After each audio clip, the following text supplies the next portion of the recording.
Hello and welcome to this episode of Coaster News, and this is actually the second week of the year 2022, and this is obviously the second episode of Coaster News this year.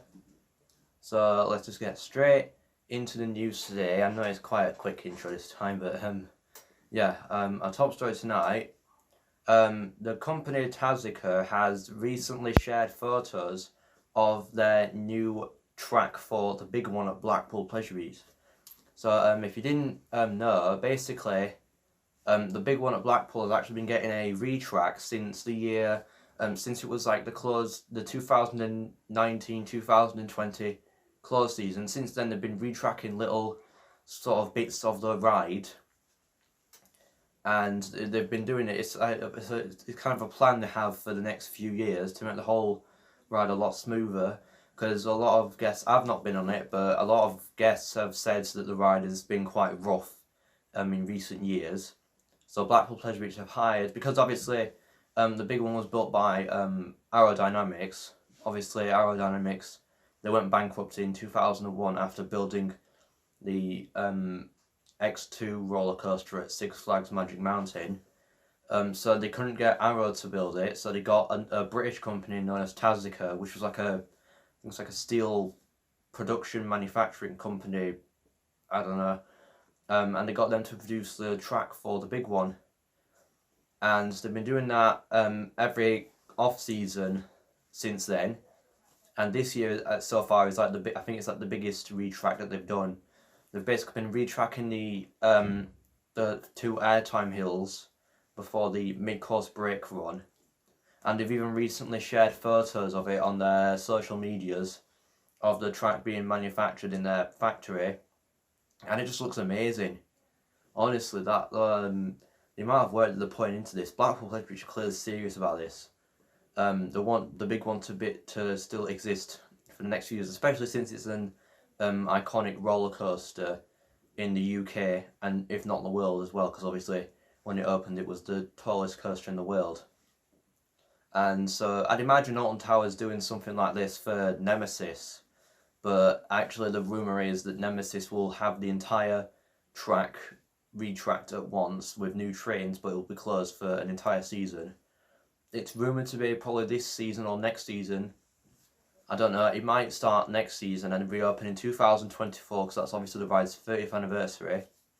And Blackpool Pleasure Beach might do the same thing for the big one. They may well have it done by 2024, because that's also the big one's 30th anniversary.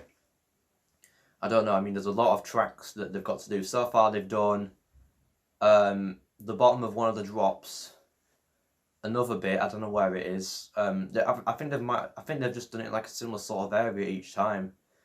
So I think they've got a long way to go. But in the meantime, because obviously the ride has been replacing these sections of track, they've actually been selling parts of the big one's former track and lift hill on their website. They sell like pieces of the rails from it, pieces of the evacuation steps from the lift hill. They're even selling pieces of the entire track from the ride. That is insane. Literally, I'm not even joking. There's a picture of it here. They're selling actual pieces of track from the former pieces of track from the ride. You can actually buy it on the website. You can actually have them cut it to a certain length that you want it. So you could have it like either like really small or really long. It's just Blackpool Pleasure Beach clearly love selling old pieces of roller coasters, because for years now they've been selling. When they closed the Wild Mouse, they've been selling parts of the wood used for the Wild Mouse.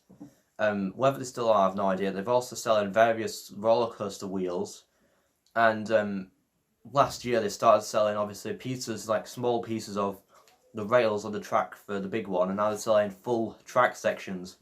That is just obviously just amazing what they're doing. Can you imagine if Alton Towers did something like this, if they retracked Nemesis and they sold pieces of Nemesis track? That would be the greatest thing ever. And I love what they've been doing, Blackpool Pleasure Beach, and hopefully this should be a better future for the big one, the UK's current tallest coaster. Well, might not be tallest for much longer with Thorpe Park's Project Exodus, but for now it's the tallest. In other news today, there's a construction update on the Tron Lightcycle Run coaster at Magic Kingdom in Walt Disney World. And if you don't know, basically, they've been building this ride for the past 5 years, nearly 4 years now. And they started in February 2018, I think it were. They've actually spent a long time building this, and obviously, it was supposed to open in time for the 50th anniversary of Walt Disney World last year. But obviously COVID delayed a lot of that, and it was rumoured to open this year, although I think the top rumour at the moment is it could be 2023 that it gets delayed to, which would be unfortunate. I think it's because recently at one of the events, I think it was Destination D23 or something like that, I can't remember, but they basically said that that the Tron coaster wasn't included in their announced lineup of 2022 rides and attractions. So that's caused a lot of speculation saying that the Tron coaster might be delayed until next year. I mean, it could still have chance to open this year, probably towards like the end of the year though. Because by the looks of it, work has actually been progressing quite well.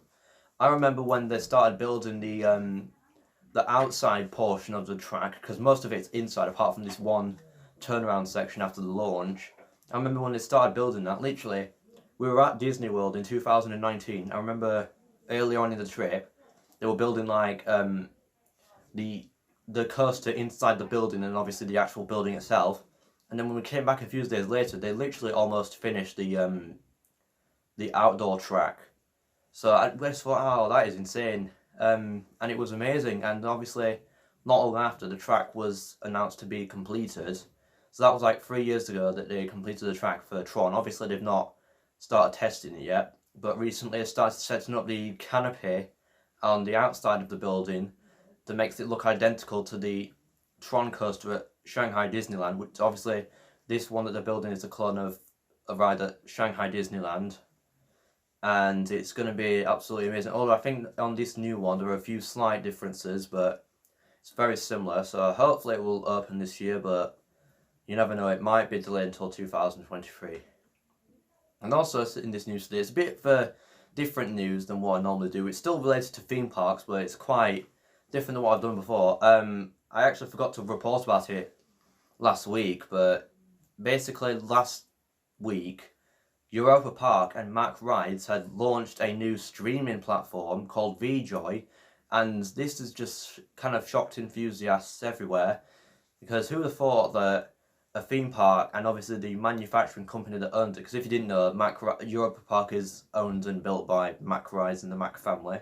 They started a streaming platform for all the Europa-Park content, and there's a few things on there that is really great. They've got some on-ride POVs of different rides at Europa-Park and some archive footage and things like that, but I think the main thing at the moment is a new documentary series on there called the Europa-Park Story, which is basically following the history of the Mack family and how a flight to America had inspired them to build the legendary theme park that is Europa-Park today.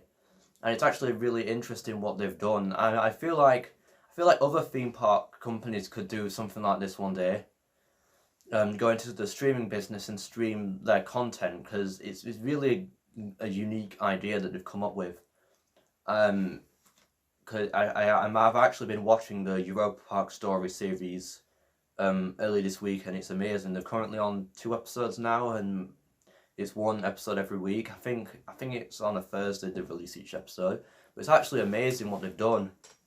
And so hopefully we see more theme parks in the future go into the streaming business and do what Europa-Park and Mack Rides have done with VEEJOY.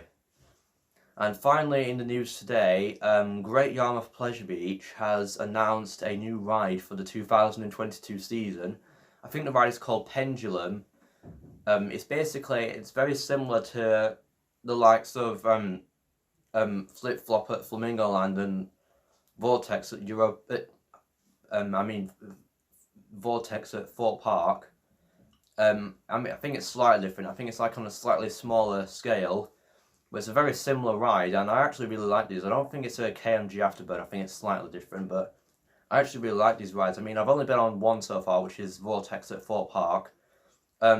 if they bring back flip-flop, because I heard that flip-flops are up for sale at the moment, but I think they're trying to bring it back. When we go back to Flamingo, I'm going to go on flip-flop, I promise. But yeah, Great Yarmouth Pleasure Beach are getting something very similar to that, and it looks to be a great addition to their lineup. So I want to thank you all very much for watching this video, and if you enjoyed it, then please make sure to like, subscribe, and comment you'd like to see in the next video. Obviously, the next Coast News video will be this time next week, and I hope to see you then. So I want to thank you all very much for watching this video, and if you enjoyed it, then please make sure to like, subscribe, and comment you'd like to see in the next video. Bye!